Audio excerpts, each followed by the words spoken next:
ఏమా నువ్వు కూడాను వాడి పెళ్లిని సమర్థిస్తున్నావా? ప్రస్తుతానికి సమర్థించాలిరా, తప్పదు. ఒరే కనకం నువ్వు కూడా. వాడు చాలా స్ట్రాంగ్ గా ఉన్నాడక్క. మనం ఏదైనా అంటే ఎదురు తిరుగుతాడు, బయటికి వెళ్ళిపోతాడు. ఇప్పుడు మాత్రం మనందరం ఈ పెళ్లి ఒప్పుకుంటున్నట్టుగా నటించాలి. వాడు చూడకుండా దాన్ని, అదే ఆ లక్ష్మిని ఎదరగొట్టాలి. సమయం చూసి బయటికి వెళ్ళగొట్టాలి. దేనికైనా సమయం రావాలి. కూల్ డౌన్, కూల్ డౌన్, నేనున్నానుగా. ఇలా జరుగుతుందని మనకు ముందే తెలుసుగా, ఎందుకు బాధపడుతున్నావు? నా గురించి కాదండి నేను బాధపడుతోంది, నా వల్ల మీకు జరిగిన అవమానం గురించి. ఏ తల్లిదండ్రులైనా తమ కొడుకు ఇష్టం లేకుండా పెళ్లి చేసుకుంటే ఇలాగే తిడతారు. ఇది సహజం. అందుకు నేనేం బాధపడడం లేదు. నువ్వు కూడా జరిగిందంతా మర్చిపో. ఇప్పుడు నువ్వు నా భార్యవి. మీకు భార్యను కాగలిగాను కానీ నా వల్ల మీకు ఎలాంటి ముచ్చట తీరలేదు. అంటే కన్యాదానం చేయలేకపోయాం, అత్తారింటికి తీసుకెళ్లి అల్లుడు మర్యాదలు చేయలేకపోయాం. ఇదంతా నన్ను కట్టుకున్నందువల్లే కదా. ఇక అవన్నీ మర్చిపో. ఇక నుంచి నీ ఒడి నాకు అత్తారిల్లు, నా ఒడి నీకు అత్తారిల్లు. అర్థమైందా?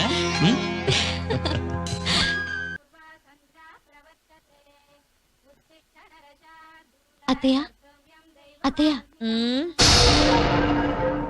నువ్వా ముదరశబ్దారా? నా కొడుక్కి కోట్లొచ్చి సంబంధాన్ని చెడగొట్టింది చాలక పొద్దున్నే నీ దరిద్రపోహనావు చూపిస్తావా? పొద్దున్నే లేపి కాఫీ ఇచ్చి పడుకునే వరకు సేవలు చేసి పడుకునే ముందు కాళ్ళు పిసికి కాకా పడదాం అనుకుంటున్నావేమో. నీ పప్పులు నా దగ్గర ఉడకవే. ఇళ్ళలగ్గానే పండగ కాదు, తాళి కట్టగానే పెళ్లి కాదు.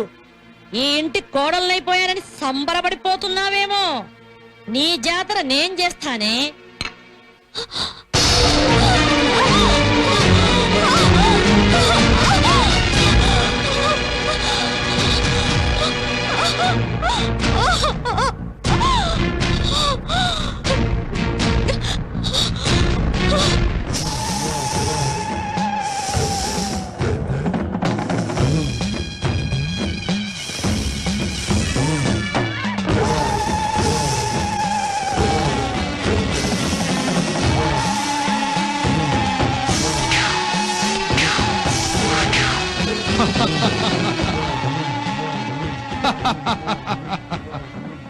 చూడు నాన్న, చూడు.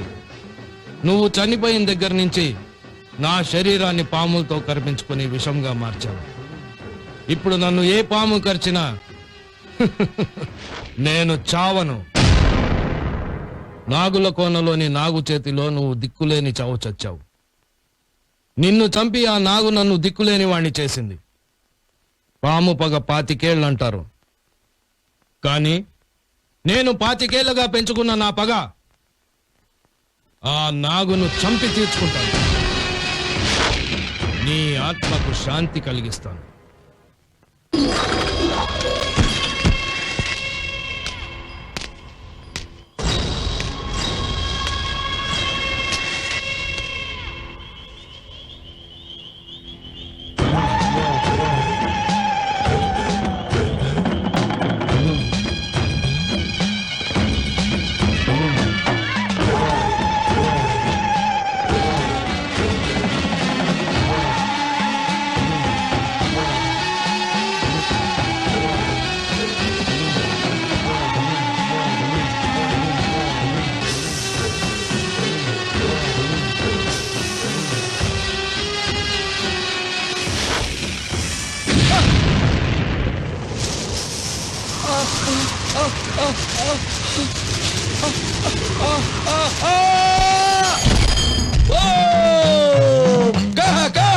మద మద బంజయ బంజయ జుహదగ్ధ మనోదగ్ధ హేన భక్తో బలి మచల మచల ఓం హ్రీం క్లీం ఓం కుళ కుళ పట్ స్వాహా.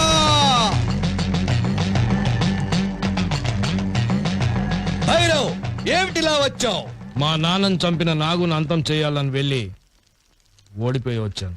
అయితే వెంటనే దాన్ని రప్పించి మసి చెయ్యమంటావా? వద్దు, దాన్ని నేనే చంపాలి. అయితే నన్నేం చెయ్యమంటావు? నన్ను నీ శిష్యుడిగా చేర్చుకొని నీ క్షుద్ర విద్యలన్నీ నాకు నేర్పించు. అప్పుడు నేను ఆ నాగును బంధించి చంపి నా పగ తీర్చుకుంటాను. అలాగే. వచ్చే అమావాస్య ఆదివారమే నీకు మంత్రోపదేశం చేస్తాను. శుభం. లక్ష్మి, నేను అర్జెంట్ పని మీద సిటీ వెళ్తున్నాను. మధ్యాహ్నం భోజనానికి రావట్లేదు.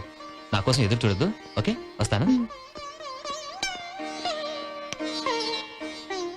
సత్యమా, సత్యమా, ఏటి నమ్మగారు? ఏమే రాగానే మాకు టిఫిన్ వడ్డించాలి తెలీదా? ప్రధాని పిలవాలా? వడ్డించో. అమ్మగారు, ఆ. ఈ రోజు నాగులు చెబుతండి. పుట్టలో పాలు పోసాక పొట్టలో పోయాలండి, లేకపోతే పొట్టకి తిప్పలు తప్పవండి. ఈ ఒక్క రోజన్నా ఉపవాసం ఉండి. ఇలాంటి చాదస్తపు మాటలు చెప్పకుండా నోరు మూసుకుని టిఫిన్ పెట్టు. సింగారించుకొని బయలుదేరావు ఎక్కడికి? పుట్టింటికేమో. దీని మొహానికి పుట్టిల్లు కూడాను. గుడికెళ్తున్నాను అత్తయ్య. అబ్బా, పొద్దున్నే అలంకరించుకొని గుళ్ళు గోపురాలు తిరిగితే ఇక్కడ పనులు ఎవరు చేస్తారే? గుడి నుంచి రాగానే చేస్తా. ఆహా, నువ్వు వచ్చే వరకు వంటింట్లో పాచంట్లు ఉతకాల్సిన బట్టలు అన్ని అలాగే ఉండాలన్నమాట. అవన్నీ పూర్తి చేసి బయలుదేరు. అది అమ్మా, అమ్మగారిని అనకండమ్మా. ఆ పనులని నేను చేస్తానమ్మా. నాగుల కోన నుంచి నాగదేవతని తీసుకొచ్చి ఊరికి ఉపకారం చేసిన దేవతమ్మా. పైగా ఊళ్ళో జనాలందరూ ఆవిడ గారి కోసం ఎదురు చూస్తూ ఉంటారమ్మా. ఆవిడ నల్లియండమ్మా. నిన్ను మా విషయాల్లో కలగ చేసుకొద్దన్నానా? ఇంకోసారి పిచ్చి పిచ్చిగా వాగా ఉంటే పనుల నుంచి తీసేస్తాను. జాగ్రత్త. సత్యమనేమి అనకండి, నేను గుడి నుంచి రాగానే చేసేస్తానుగా. ఆగా, మా మాట అంటే నీకు లెక్కలేదన్నమాట. మాకన్నా గుళ్ళు గోపురాలే ఎక్కువ అన్నమాట. నువ్వు ఉపవాసం ఉండి మేమంతా తింటున్నాం కదా అని నువ్వు చెప్పలేక దాంతో చెప్పిస్తావా? ఆ? అక్కడ నువ్వేదో పెద్ద భక్తురాలి అయినట్టు ఇక్కడ అవన్నీ తీసుకెళ్లి నాగమ్మకు తినిపిస్తావన్నమాట. చెత్త చెత్త. ఆ? ఉపవాసం అంట ఉపవాసం. ఆ? ఇదేదో దేవత అయినట్టు మేమంతా దయ్యాలం అయినట్టు. ఆ?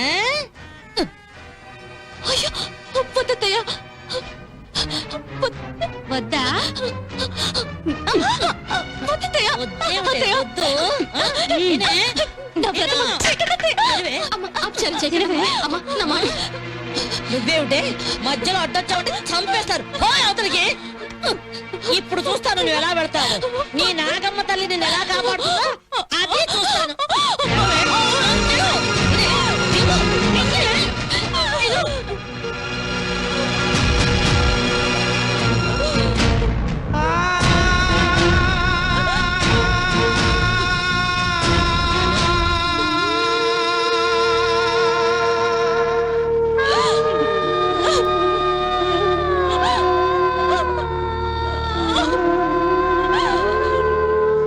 లక్ష్మమ్మ, ఏడవకండమ్మా. ఇలాంటి దుర్మార్గం ఎక్కడ చూడలేదమ్మా. ఈ అన్ని మనసులో పెట్టుకోకుండా తొందరగా గుడికెళ్ళండమ్మా. ఆలస్యం అయిపోతుంది. ఎలా వెళ్ళనే? నాగమ్మ తల్లికి పాలు పోయకుండా నేను పచ్చి మంచినీళ్ళు కూడా ముట్టుకునేదాన్ని కాను. పైగా ఈరోజు నాగుల చవితి. ఎలా వెళ్ళను? అమ్మగారు, మీరు కావాలని తినలేదు కదమ్మా. వాళ్ళే బలవంతంగా తినిపించారు. ఆ పాపం అంతా ఆళ్ళదేనమ్మా. అంతా నాగమ్మ తల్లికి తెలుసు. గుళ్ళో మొత్తేదులంతా మీకోసం ఎదురు చూస్తూ ఉంటారు. మీరు బయలుదేరండమ్మా.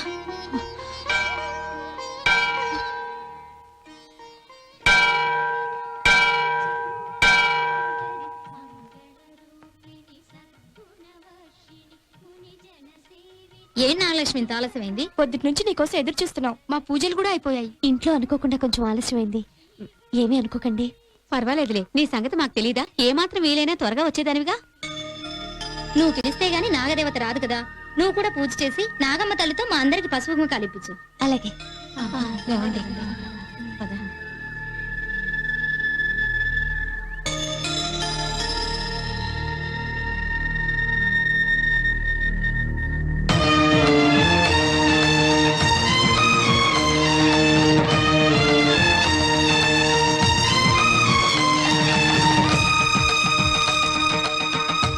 అమ్మ నాగమ్మ తల్లి, ఈ ఊరిని 10 కాలాల పాటు చల్లగా ఉండేట్టు దీవించు తల్లి.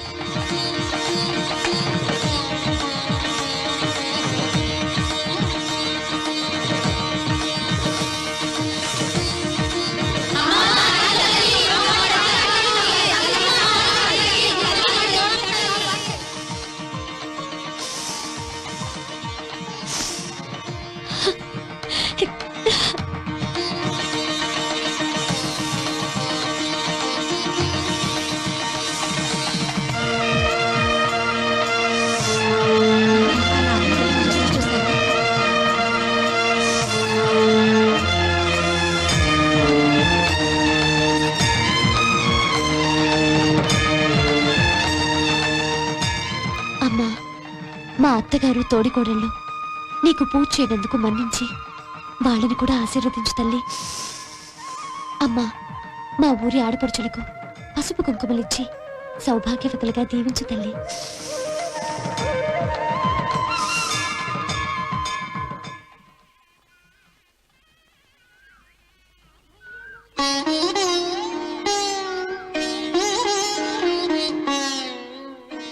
ఎలా ఉన్నావమ్మా? బాగానే ఉన్నానమ్మా. నువ్వెలా ఉన్నావు? బాగానే ఉన్నాను. నా బెంగంతా నీ గురించే. ఎలా ఉన్నావో, ఏం చేస్తున్నావో, తింటున్నావో లేదో అని ఒకటే ఆలోచన. వచ్చి చూద్దామంటే ఏమంటావో అని భయం. కన్న తల్లిని కూడా చూసుకోలేకపోతున్నాను. నా గురించి నువ్వేమీ బెంగ పెట్టుకోకమ్మా. 4 ఇళ్లలో ఎక్కడ పని చేసుకున్నా నాకు గడిచిపోతుంది. పైగా నీ పేరు చెప్పి నన్ను అందరూ గౌరవంగా చూస్తున్నారు. వస్తానమ్మా. అలాగే.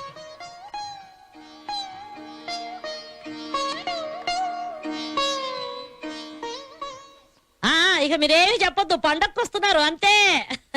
అత్తయ్య, ప్రసాదం తీసుకోండి. అక్క, ఈ పసుపు కుంకుమ గాజులు నాగమ్మ దీవించి ఇచ్చినవి. మీ ఇద్దరు బొట్టు పెట్టుకొని ఈ గాజులు వేసుకోండి. సౌభాగ్యం చల్లగా ఉంటుంది. ఏ లేకపోతే ఉండదా? నాగమ్మ తల్లి మన ఊరిలో వెలిసిన దగ్గర నుంచి మన ఊరికి ఎంతో మేలు జరిగింది. ఆ నాగమ్మని నమ్ముకుంటే ఈ జన్మలోనే కాదు, మరే జన్మలోనూ వైధవ్యం కలగదు. అంటే ఏమిటి ఉద్దేశం? నేను విధవరాలని వెక్కిరిస్తున్నావా? నేను ఇలా అనలేదు.